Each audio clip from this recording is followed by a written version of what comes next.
we're grabbing onto a world that's designed to make us suffer and saying, why am I suffering? You know, and it's a little bit silly. And in a moment we can let go and we can wake up and we can actually enjoy the bliss that is our nature.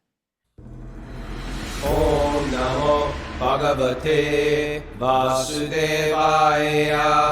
Om Namo Bhagavate Vasudevaya. Om Namo Bhagavate Vasudevaya.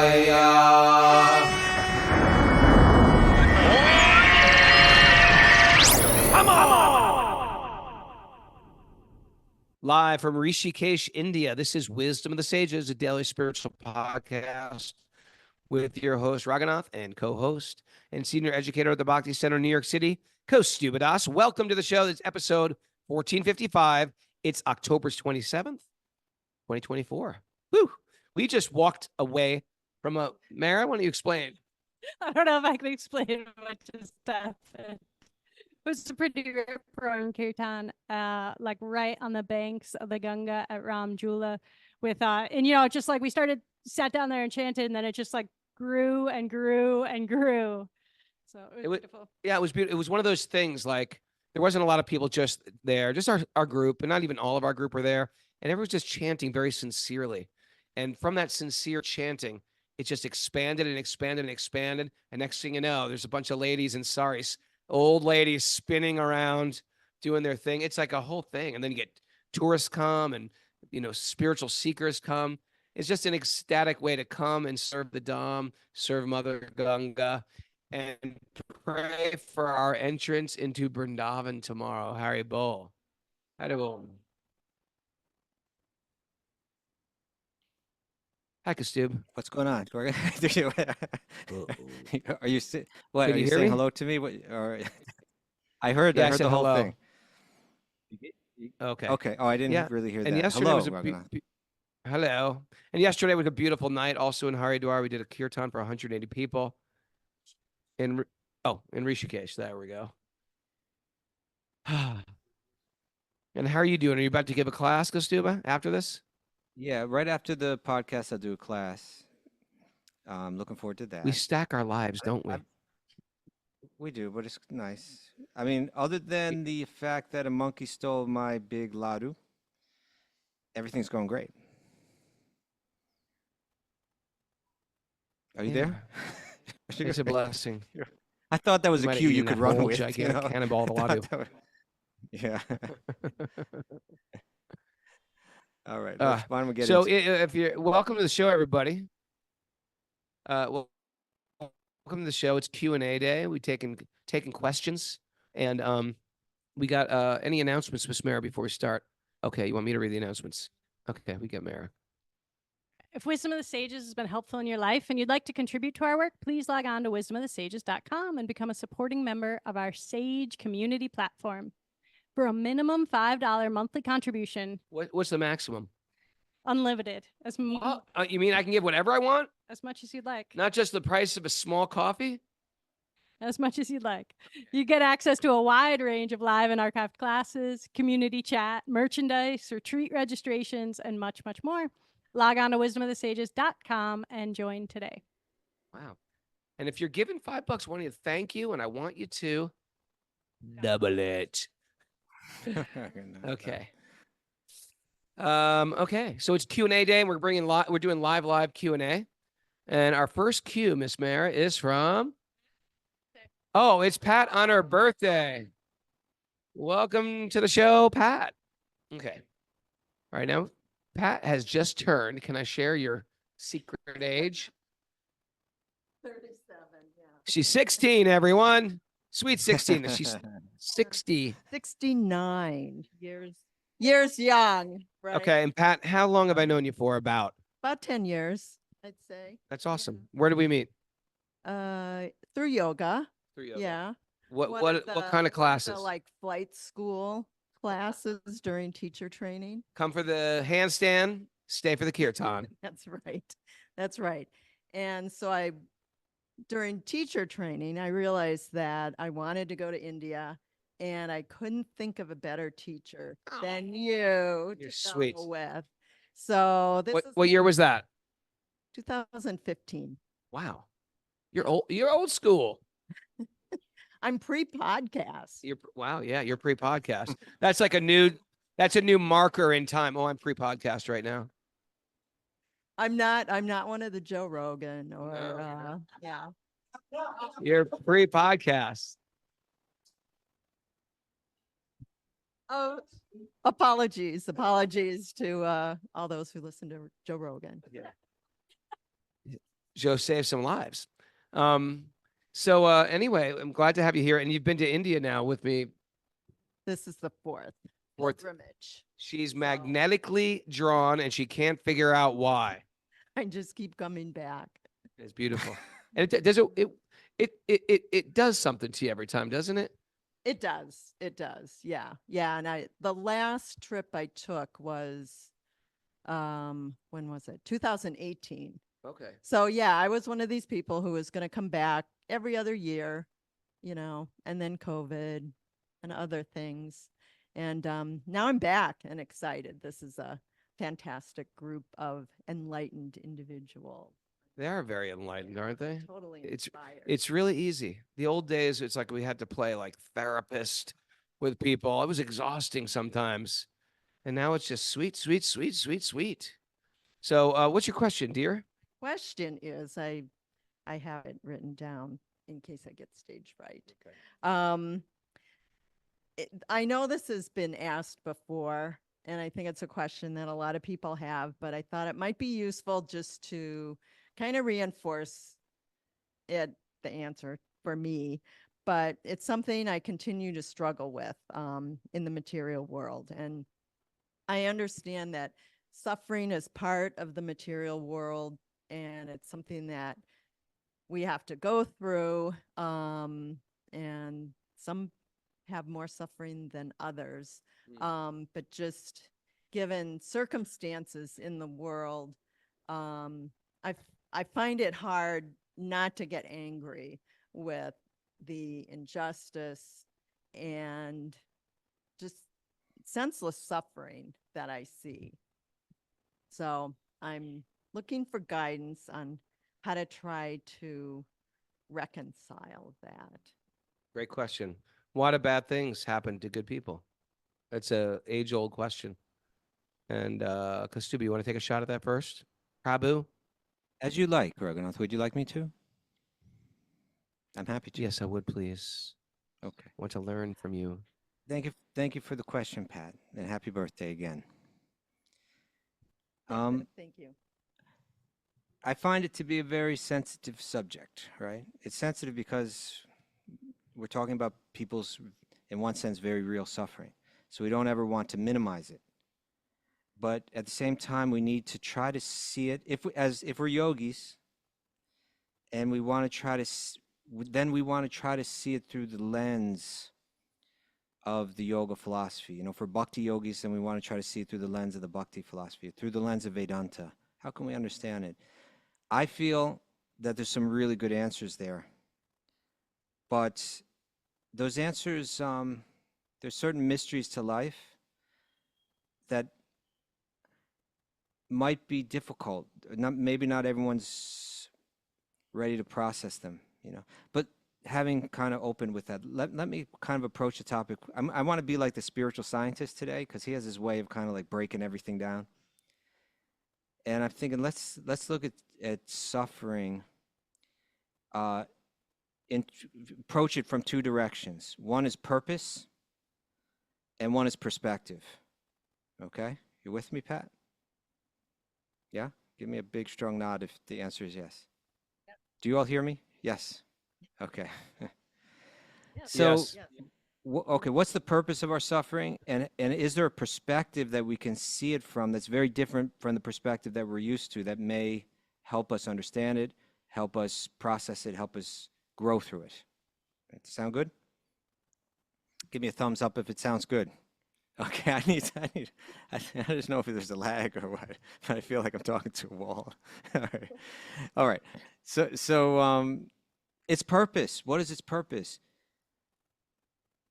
what our yoga texts are telling us and our bhakti yogis are telling us, the great sages have told us, is that this world, they would use, the yogis, the sages of ancient times would say this world is like a dream, right?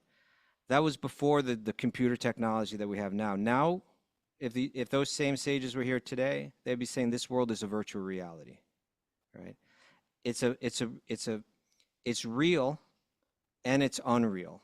It's a reflection of something that's truly real. And we're kind of in here playing different roles, just like on Groundhog Day, trying to learn our lessons. And then we wake up, you know? And here's the thing is that the yogis are saying that there is a reality that we are by nature meant to experience, that this suffering is not part of our true nature.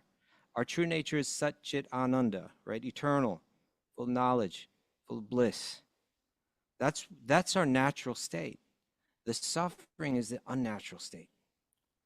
And we're playing in a realm where we're trying to connect or experience pleasure separate from the eternal, divine, personal root, that is the root of all existence. We're kind of like playing it like we're the Ishvara, like we're the center of it all.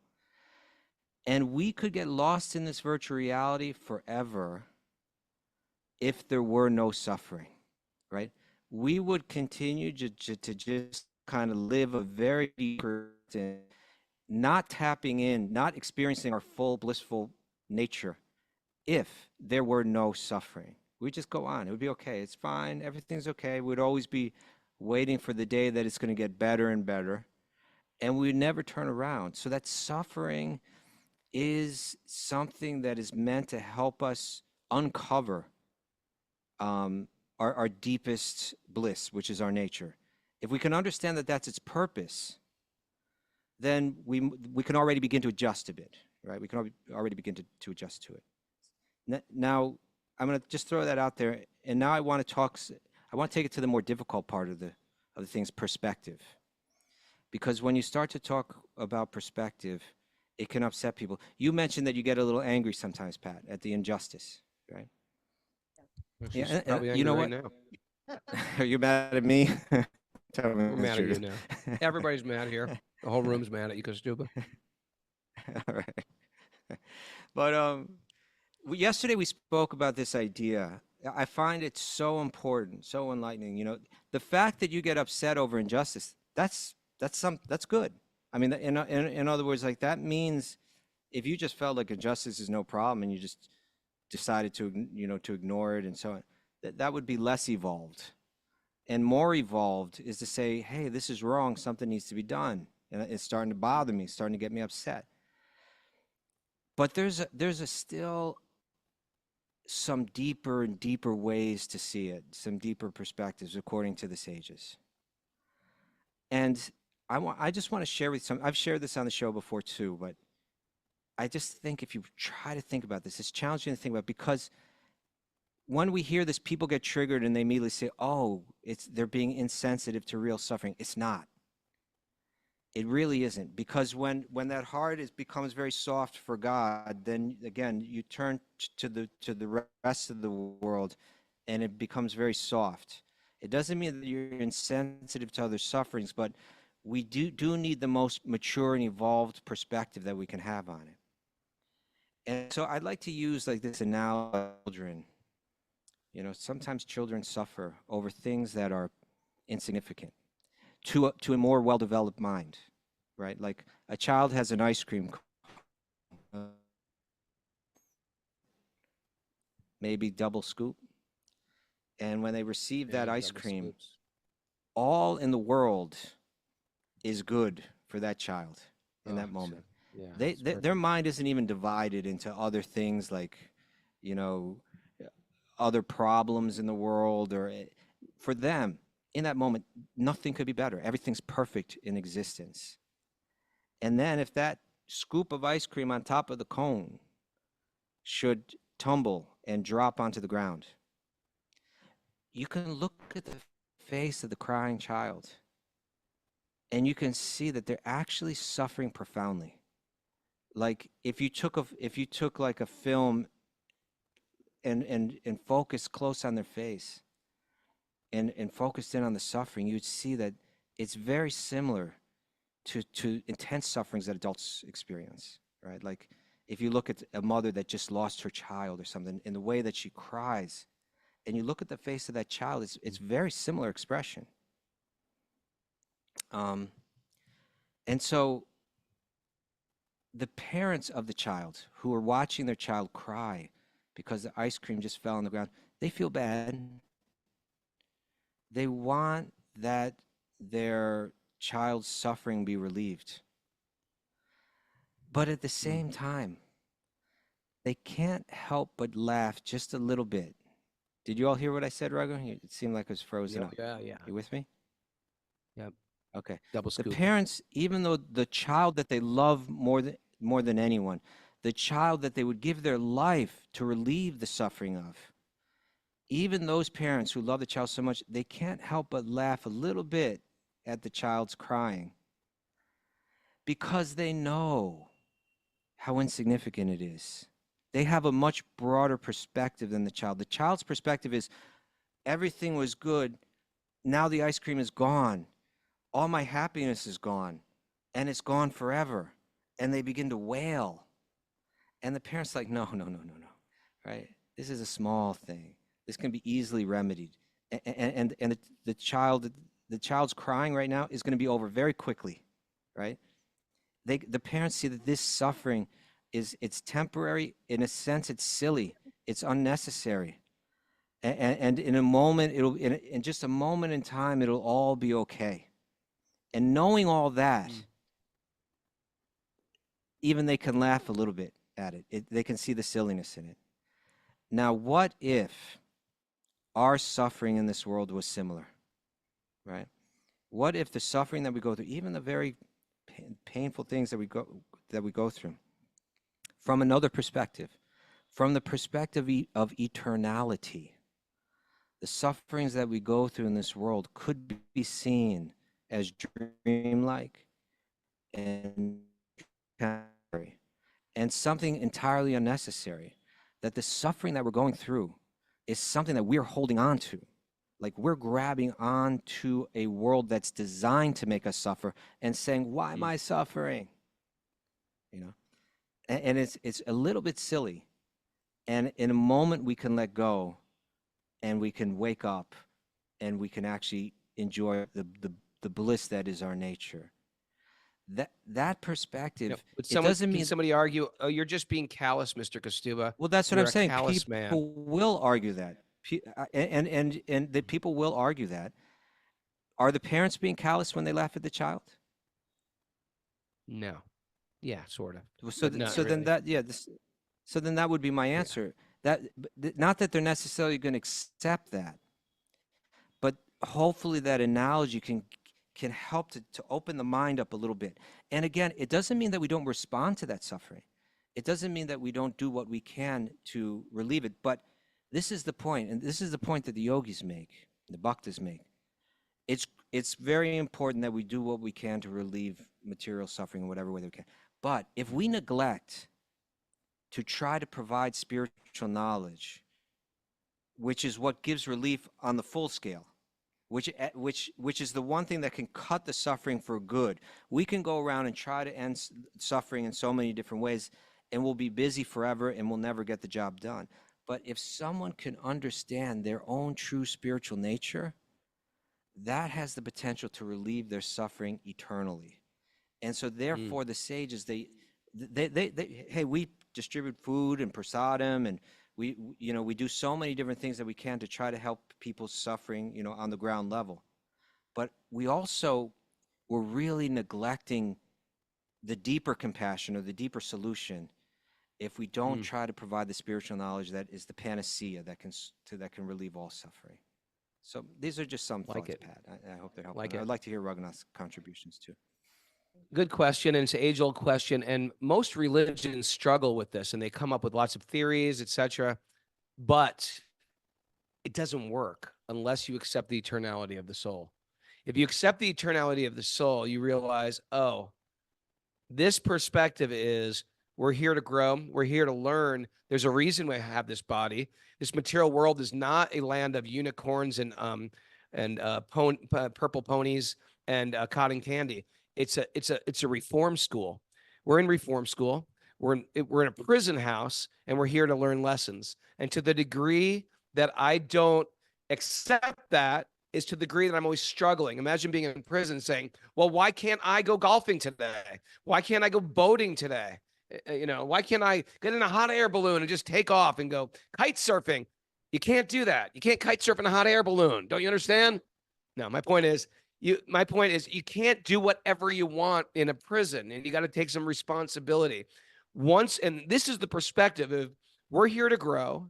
We don't have unlimited freedom here. We're bound by stringent laws of karma. You could be doing everything right, and everything flips on its head like a hairpin turn.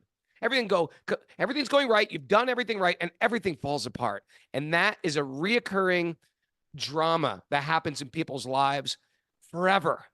Matter of fact, we all have that in common, that we've had the bottom fall out from underneath us again and again, whether it's be romantically or financially or economically with our nation's currency or with loss and betrayal, etc. It can go on forever. But the whole world's getting dealt that. No one gets a pass from that pain. But when I take responsibility, hey, I'm here to grow, I'm here to evolve, zoom out like Astuba was saying, see that big perspective and own it, then I realize I'm responsible for what I have. I'm responsible for what I've got instead of hating what I've got. And it's easy to do that. You can hate the fact that you have a chronic illness. You can hate the fact that you got slammed by a hurricane. You can hate the fact that you got type 1 diabetes or type 2 diabetes, or that you've lost all your wealth or your nation's currency crashed. You can hate the fact, but we have some responsibility. We've got what we've got. Now, what are we going to do about it? We've got what we got. This is a great one. We've got what we got. Now what? Now what are we going to do about it? So instead of hating the past, resenting the past, hating the situation, we take responsibility for whatever we've got happening to us. How can I move forward? For whatever's happening to me, how can I grow from this? And when I take that the yogis would call it an honest assessment of reality. We're no longer have resentment for the jailer. We no longer have resentment for the warden. We no longer have resentment for the nation that condemned us to prison. We say, you know what? I got myself here. Now, what am I going to do about it? And a good prisoner will act on their best behavior to try to get early parole. That's called the liberated soul. They're in this material world, and through a spiritual practice, they become not of this world. And I'm sure I can say this, with all with all my belief that everybody listening to this show has probably applied some spiritual practice to their life, and they feel a little bit more free. And to the degree that we practice these principles, we feel less bound up by our mind, by our senses, by our body, by our passions, by our addictions, by our bad association, etc. We can't go around shooting out the tires of our car and then blame God why our car doesn't drive fast any longer, or blame the universe, or blame the president, or blame society. We shot the tires out. We got this material body. You've signed up for a material body. Now, in the thick of the thin, it seems like, well, this sucks. This is unfair. We should understand, according to the great sages, once I say, this is unfair, we are in total Maya. And we just have to be firm here that life is to grow, life is to evolve, and life is eternal. Life is eternal, or none of this is fair. I don't care what spin other religious practices put on it. We'll keep a positive outlook, look in the bright side. No, if this is it, and I'm going to die after this, life is pathetic. And I don't even want to play this game anymore. But if life is eternal, I understand everything is here to lift me higher and higher and higher. And that's a hard one to chew and a tough pill to swallow when I'm in the thick of it. So as devotees, as practitioners of bhakti, when we hear you're in pain, he's in pain, she's in pain, our heart goes out, we put our arm around, we say, Prabhu, I'm here for you. You want to share? You need to go through something. You cry on Raghu's shoulder. Come here, Pat. Yeah, that's what you do. But when it happens to me, I have to be like, you know what? I got what I got. Now, what am I going to do with this? I have to You get take what you it. get and you don't get upset. I get what I get and don't. I can't get upset. That doesn't mean we don't extend ourselves when others are getting some pain, some reversal. But when it happens to me, I've got to own this is some plan. This is some storm I'm going through. What does Krishna want from me? Is that any good? Does that Thank ease you. the pain a little? A little bit. I'll work on it. Like intellectually, I can rationalize that, but emotionally, yeah, Sure. it's That's how it starts. You know? Yeah, it starts It starts intellectually. intellectually. And as the realization of it goes, you have to reflect on it. You have to ponder it. You have to think about it. You have to pray. You have to try to understand it more deeply. And especially if you apply it to yourself and you get good results, you can begin to understand that there's a way to compassionately apply to the suffering of others as well. You know, think of a child that gets a punishment from a loving parent. And if the child is very unevolved in their understanding of the world and understanding of their own behavior and understanding of the role of their parents, then to the children, to the child, the punishment seems like it's hatred directed at them, right? Why are you doing this to me? You know, I didn't do anything wrong. No, you clearly did do something wrong. And the punishment is given out of love. You hate me. You hate me. Yeah. Ever scream that at your parent? You hate me. But what the parents, it's painful for the parents to hear because the parents are thinking, I'm only doing this because I love this child, only because I want what's good for them. Am I forced to do what I don't want to do is to inflict some punishment to try to correct their behavior so that they will live a happier life. And the child's saying, why are you being so cruel to me? But at a certain point, especially when the child has their own children, right, then they begin to understand.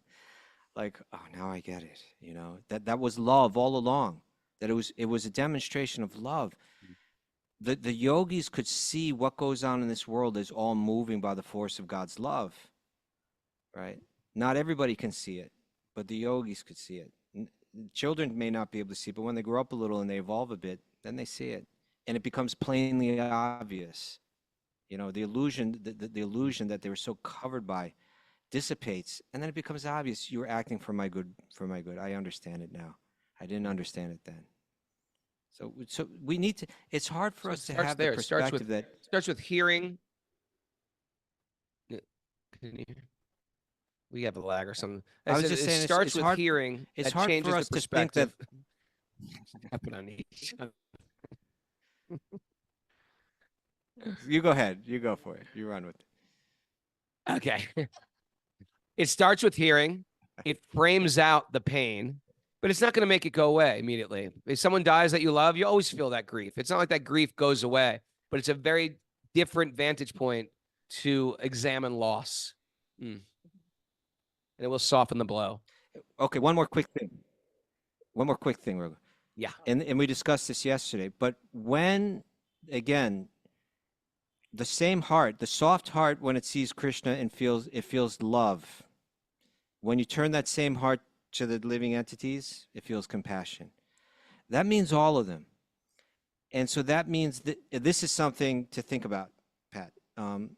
The anger that you feel. As I mentioned earlier, it's natural that a good person may feel angered by injustice and suffering caused by it.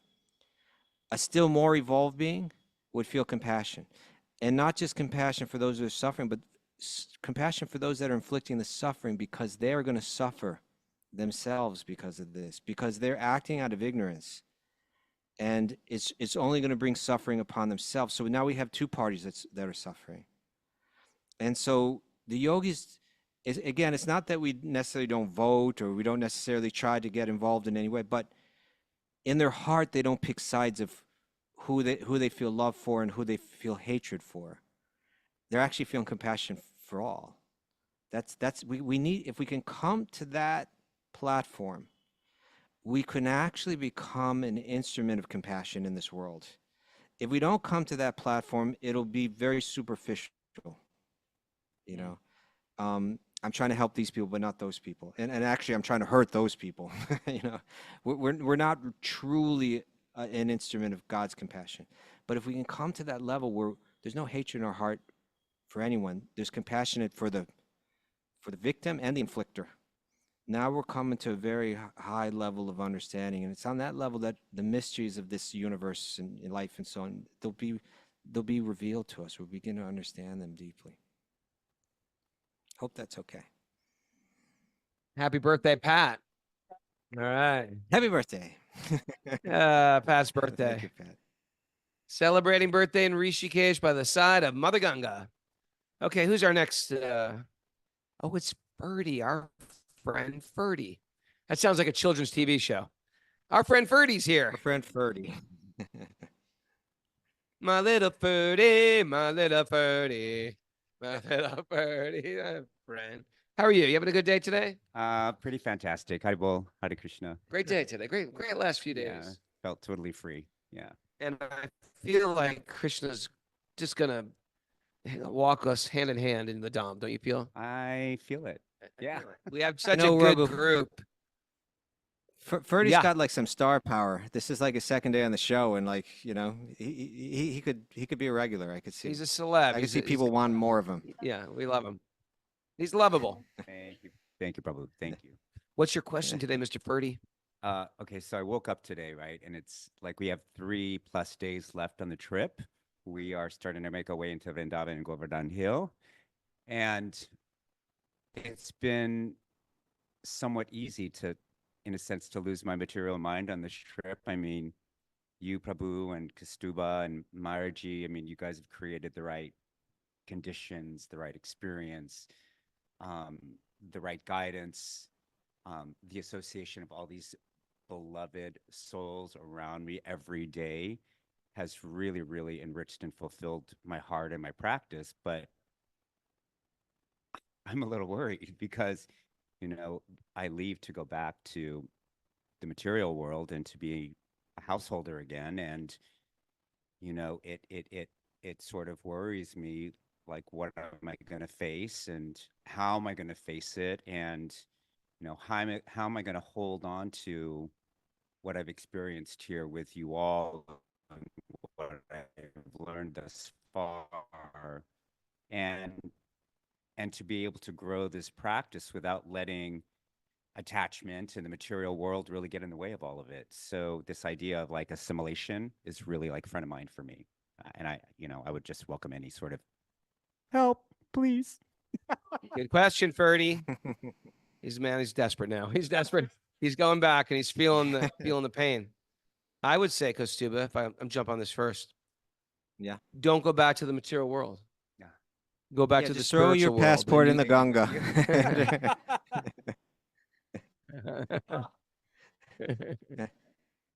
Yeah, don't go back to the spiritual. Bring the Then spiritual throw your world body with in you. the What is Ganga. the spiritual world? Yeah. You take your consciousness there by the sounds you put in your consciousness. You spiritualize your old household, the books that you read, the music that you play, your daily routines. You gotta firmly make a daily routine, or else we're just going to be climbing an Everest type of a mountain back there, where Maya, it's like Devi Dham over there. Maya's overwhelming. It's like a Himalayan peak to climb. And you can assist yourself by constantly adding a strong spiritual morning and a strong spiritual evening. And then once a week, you have a day that you put aside for extra special spiritual stuff. You're a very spiritual person. Invite some devotees to your house. Have a little satsang at your house. Make it a regular thing. Then you invite your friends. This is how we save ourselves. We save ourselves by saving others. We reach out to save others, and that's saving ourselves. I'm sure you have a lot of people who really love you. You're a very lovable person. You say, you know, I've learned some stuff when I was in India. I'm doing a little class once Friday night. I'm going to cook some food. I'm going to invite you over. We're going to sing some songs. And we're going to read a little bit. You can make it as spiritual or as like social/spiritual as you like, as much as your friends would dig it. You can invite a speaker if there's a speaker that you know that you think your friends would like, but reach out to people, make your home a temple by making it a sacred place where sacred things go on, right? Treat it like a temple. It becomes a temple. And then everything you do in that sacred space becomes very, very powerful. So you bring that spiritual life home. But I'm sort of now, I really want to talk to all these students about becoming the teachers and really turning their home into a place where they can invite people and create a community. And that's how this stuff spreads. And you never know whose life you're going to save.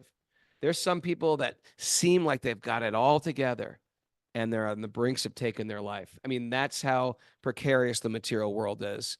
They're sad. They're depressed. They don't have that zoomed out perspective. They're caught up in the politics. How relieved are you that we don't watch the news in India and we're not sucked up? Not once. We're not sucked up in all the crazy that's happening that's just making you hate. We have no idea what's going on. Call me dumb, but at least I'm not hateful. And you have people that are getting sucked into that media cyclone, and they're sad and they're miserable and they feel hopeless. And I tell you, the media should accept some responsibility for the rampant depression that's going on in America right now. But at the same time, we have responsibility. I don't want to blame the media. We're responsible for what we put in our ears. But sometimes we don't even know. We think it's responsible. I got to hear the news. You're not hearing the news. You're hearing one-sided, you're hearing one side of a narrative. And they hate the other side. And you're going to end up hating. So put the news about the soul in your heart. Put the news about your evolution in your heart. Put the news about spreading love and being love in your heart. And then all of a sudden, you can be in this world, in that, wild world of San Diego. But make it the spiritual world by your behavior. And then people who are going through their hell will see, oh man, whatever this guy Ferdie's got, I want that. I want that, I want that Ferdie pill. We all want to take some Ferdie pills. Because I see you high right now, and I want you to keep that high forever. Me too, Prabhu. Me Good. too. Because, Stu, what do you think? I think Ferdie's thinking the way that he's supposed to think. I think that's you got a little treasure in the heart. You want to maintain. You got a little spark. You want to keep fanning that spark. You don't want it to fizzle out, and that's very natural. And I think you're going to be fine, Ferdie. Raghunath spoke in a more specific way. Maybe I'll speak in a more general way, or if that's the right word. But the way that our path goes, the way that our spiritual path goes. We were talking about this earlier. It's a step-by-step thing. And in the past, when I first used to come to India and go to Vrindavan and Mayapur, I used to think, oh no, I have to go back. And then I go back, and when I go back, I was thinking, oh, I'm back. This I was future all the time, rather than like living in the present. Days, honestly, people ask me all the time, like, I bet you can't wait to go to India, huh? Like, count down the days. And honestly, I just when it's time to get on the plane, I get on the plane, and I go. And sometimes I'm in India and they say, are you ready to go back? Or maybe you're really dreading going back or something. I say, no. I have service to do there. And gradually it doesn't matter where we are externally. It's what's going on within us, within our mind, within our heart. If our mind has a spiritual purpose, if it's busy with spiritual engagement, then it doesn't matter if it's here or there. And if in our heart we're feeling the presence of God, we're talking to God, we're hearing from God in that heart, then it doesn't matter if we're here or there. And that comes step by step, as long as we keep taking the next step, And Raghunath has a lot of good advice that he shared about that. If you go into Raghunath's home, it feels like Vrindavan. It feels like Vrindavan in there. and you don't feel necessary that you're missing something. You've got Vrindavan wherever you're at. Yeah. I'll share one little thing. Please do. Part of what it means to have Vrindavan in your heart all the time, to have God in your heart all the time, to have the holy places in your mind, in your heart all the time. There needs to be room for it. And for there to be room for it, it means you have to let go of the other stuff that's there. And it's almost like the previous question that had to do with suffering. Like if there's no suffering, there's no change, really. If there's no suffering, there's no impetus to change. And similarly, there's a little internal suffering related to our own distraction that's really healthy. And it manifests as not in an unhealthy way, but in a healthy. I don't know if I want to use I'll use the word, but I don't know if it's the right term, but just like a little self-disgust. Have you ever felt that really like, you know what? I've just been engaging in silly conversations for the past 2 days, and I can't take it anymore. I lost a taste for it. I'm disappointed in myself, and I know I'm better than this. I have to let that go. You begin to feel a feeling like Ever get that. disgusted with me? And it's like, you know I what? don't know you well enough yet. Give me some time.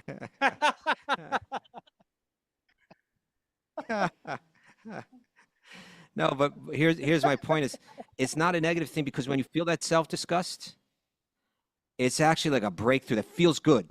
The self-disgust feels good because you're like, it's a great thing that I no longer have a taste for the things that I used to have a taste for. And look for that feeling, Ferdie. If you feel yourself like oh no, I've totally forgotten about Vrindavan, I'm engaged in this and that, and I'm feeling not good about it, that's a good feeling right there. That's the breakthrough, you know? And what you do when you actually feel that way, you squeeze a little bit of that out, and you make a little bit more room for Krishna and Radha and Vrindavan in your heart. And like this, it's a lifetime strategy. We're moving forward. We're moving forward. We can't rush it. We can't force it, but we can try our best to keep moving forward. And you're doing it. Nice. So I think you're going to be fine for you. Beautiful. Haribol, Hang on thank to you the for devotees. Yes, Yeah. I love Hang you on to guys. Raghu. Grab Thank you, him. Prabhu. Grab him right now. Don't. There you go. Ferdie, my little Ferdie, my little Ferdie. Well, Martine made a great comment on the message board. She said, a year later, India's pilgrimage is still with me every day. It really is. I go home and I'll be like, I can't stop thinking about India. It's 5:49. What do we got for our Jen Hunt? We'll get another Jen question. Hunt. Narayan Seva. Hi, Jen Hunt. Hello, Raghu. Nope. I don't know if that's me or them.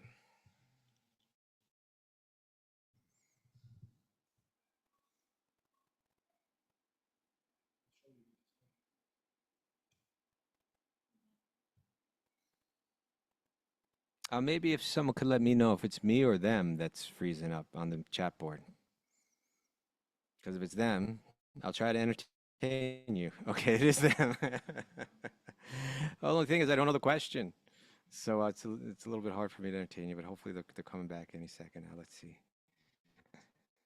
How's everybody doing? Let's go back to, I'm forgetting her name now, Jana Priya. Oh, here we go. Okay. Oh, Raghunath cut out. I suppose he's going to try to cut back in a second. But Jana Priya, maybe we could bring you on. Oh, Raghunath's back. Okay. He should be back with us any second. Raghu, We are back. speak to me. Okay, so we were talking about shalagram Okay. shilas. And then I overheard, I think I overheard you saying today, Govardhan Shila. And I'm like, wait a second, what is a shalagram shila? What's a Govardhan shila? I thought, it was kind of the shalagram shilas were the only kind of, rock that could be worshipped and the only kind of, roundish black rock. So, Good question. I love these simple questions because it's confusing. If you're new to all this stuff, it's very confusing. Is Kostuba there? I don't see him. He's there, but we don't I'm see here. him. Can you guys hear me? Okay. I can hear you. All right, so yes, the shalograms are a special shila or stone that are from the Gandaki River, high in Nepal, that you don't have to do this prana pratishta or call God into the stone like they do in these ceremonies with the deities. God is already in these shalograms. Lord Vishnu or different incarnate manifestations of Vishnu are in the shalograms. And they're worshipped on the altar. You'll see them all over India now, all over the world. That is one type of shila or stone. Another one that we love to worship is the Govardhan stone or the Govardhan shila. And that is, the shalograms are generally black and very smooth and round, and sometimes with sort of prehistoric indentations in them. Sometimes there's some variations on colors. Some people say there's green ones and red ones, and they each have different significance. And the Govardhan shilas, these are sort of like generally a brownish reddish tint of a stone, not necessarily roundish or anything. They just look like pieces of stone. They're worshipped as stone. They're twofold, actually, either as Krishna or as the servant of Krishna, depending on the mood of the pujari. And those are the main stones that we worship as Vishnu. And Krishna also says, you can worship me as Vishnu or as Krishna. I'm not different than Govardhan Hill. So the stones from Govardhan Hill. And we don't whimsically take them like, we're just, picking up we find some bird's nest or some pretty leaf or feather on the ground. They're very sacred, and we ask permission from our teachers if we can worship them. And there's a process to worship them. And then the other stone you were speaking about earlier was this Shiva lingam, which are sort of like almost egg-shaped, and they're found in the river, and all beautiful. They're smooth, egg-shaped, a gray with a brown swirl or patches on them, and those are worshipped by devotees of Shiva generally. That's the you want to elaborate on that, or you think we got that?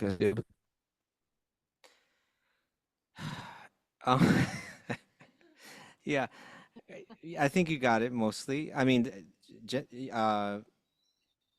there might be more questions about it, but you know what always cracked me up is is when we asked Mara, like, we asked her, like, what was it like when she first started coming around Super Soul, and she said, like, you're worshiping these stones, like that would seem like really weird. And she said that once on the show, and you said, yeah, now you're knitting scarves for them. Now you're knitting scarves for them. It does. You got sucked right into weird. Strange.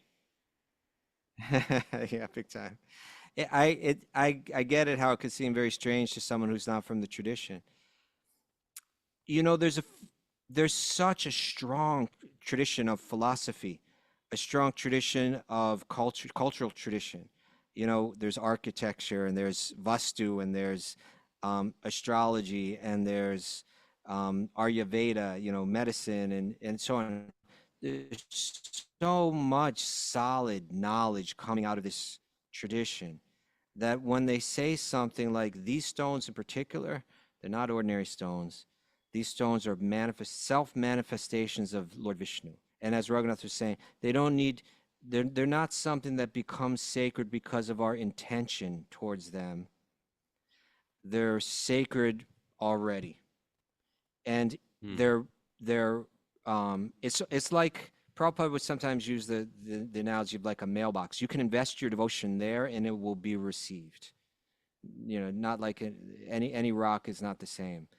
These ones are special manifestations of God's grace upon us, that he takes this form in a small, simplest of forms that you can devote your heart to. And we know so many people that do this seva, that do this service. And I'll tell you something, there's no doubt that it's effective. There's no doubt that people that approach it with the right seriousness, following, not making it up, but following the the practice, the methodology as it's been handed down for thousands of years by great sages, with genuine devotion, we see it, what it does in their, we see what it does to their hearts, what it does to their minds, and it does to their hearts. And their simple devotion to these apparent rocks can really transform them into very special, deeply spiritual beacons of light. So I don't doubt it. It makes no material sense. Makes no material sense. Now we got Mara knitting scarves because the rocks are cold.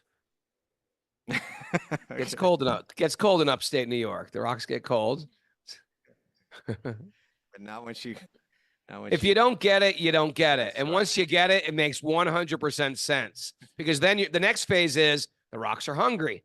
We didn't feed the rocks today. But it's not the rocks. It's actually Lord Vishnu, or the greatest servant of Lord Krishna. So it makes total sense, but you've got to cross through that Krishna threshold for it to all make sense. And I think you're through it already, Jen. I don't know. Could be. Why not? You know, one thing that I've realized through this culture of bhakti yoga, like we'll have a festival, right? Like a whole big festival, like the whole town of Vrindavan will be going crazy over this festival. That is nothing more than, for the next 5 days, we take little tiny forms of Radha and Krishna, and we put them on the swing, and we do kirtan, and we swing them on the swing. It's like, okay. Makes no material sense. Externally, it's like, really? I mean, maybe a child could get into this, but an adult? But no, the greatest scholars, deep philosophers will find this simple activity to be sublime.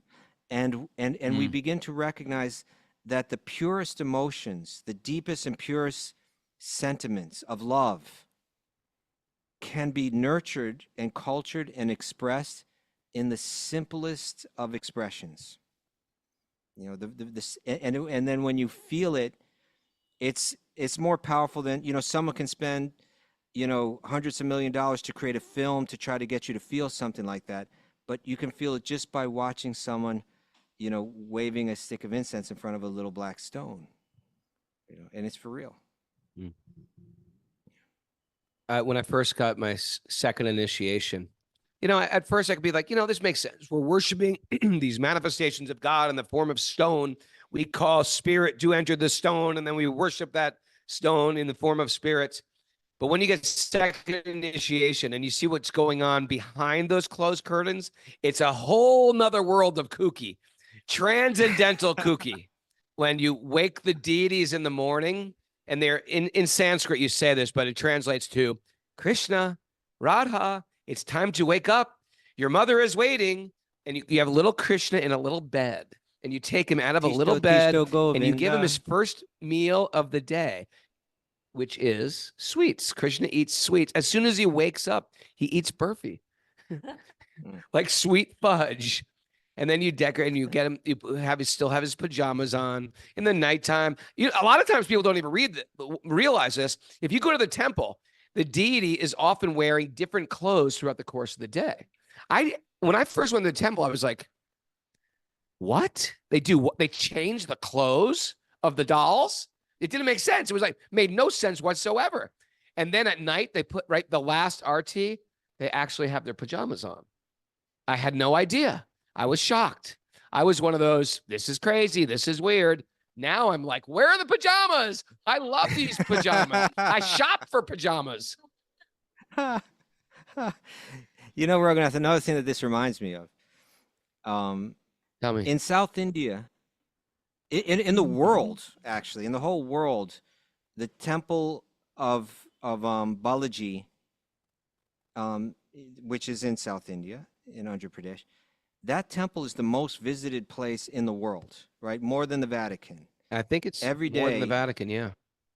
Yeah, every day, like tens or even hundreds of thousands of people visit that temple, and they have been longer than we know, like more centuries than we're aware of. That temple goes back. Yeah. People go there. And there's a prayer that's chanted to Lord Vishnu in that temple every day called the Venkatesha Suprabhatam, right? Good morning, dear Lord Vishnu, right? It's a beautiful Good prayer. morning. You know, and of course this recording by MS Shubhalakshmi is like just incredibly right. She was like Oh, the otherworldly. ultimate, yeah, Carnatic singer.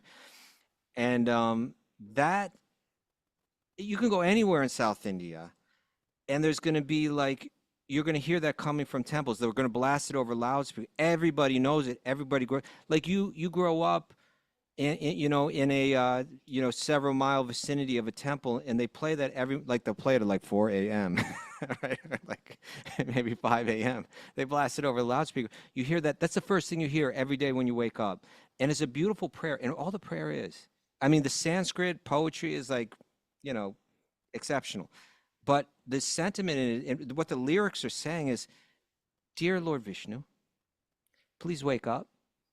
Open your beautiful eyes and shed your beautiful gaze upon us. Bless us by your gaze. Everybody's here, and we're all excited that you're waking up. All the sages and the rishis are here, and they've got pots of water on their head for your bath. And all the celestial singers are here to sing you a song as you awake." And it just goes on and on and on like this, like this beautiful ceremony of love. Like maybe a parent wants to, like, at least for some time, when the child's they want to wake up their child in the special, perfect way, so the little baby will open up their eyes and they're right there smiling. Good "We're morning, here for you, and the sweetheart." world is happy, and yeah, you're so special, and we feel special because you're in the world. They're singing that song for God every day, and you grow up with it, and what that does to your mind, how that shapes you, like compared to like, and then you hear like some ridiculous stuff on the radio or something like that. It's Clock actually, radios. although this idea of worshiping the stone or something like that, or the stone image, to many people seem primitive, this is actually a much more beautiful, artistic, and refined way to start your day. It's coming from a higher culture. It's coming from people that really understood something in depth about the universe, something in depth about themselves, something in depth about the mind. It's a very evolved culture. It's not primitive. Thanks. I think that's it for today, everybody. Thanks for the Q&A. No show tomorrow. We have a travel day heading to Vrindavan. Lots of interesting stuff. Say some prayers for everybody, for us, for a safe travel. We'll be on at 6 a.m. Eastern time on Tuesday. 6 a.m. Eastern time on Tuesday. It's a beautiful day. Signing off from Rishikesh and a big Haribo. Jiffy. Hey, Raghunath, do you know you're on the big screen over here? We're on a big screen? Or turn your that? screen around. Who's there? What do you mean, turn my screen that's around? them. That's you? That's everyone. Here, I'll show you. I'm looking at me. Look at me.